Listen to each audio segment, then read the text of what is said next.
Moc vás zdravím, konečně mám vyndané stehy.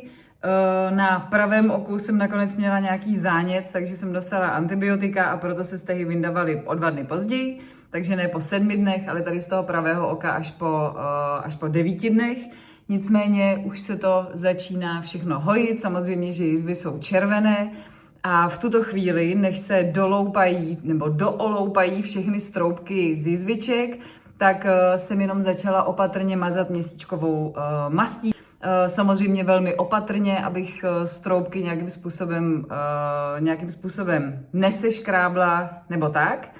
A jenom prostě jemně takhle jsem naťupkala měsíčkovou mast, aby se ta jizva začala trošku změkčovat.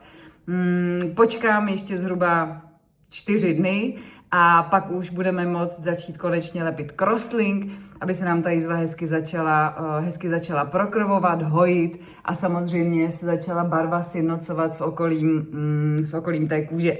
Nicméně už teď vím, že bych si ten zákrok vybrala znovu a věřím tomu, že až se zahojí taková ta růžová místa, tak bude výsledek úplně famózní.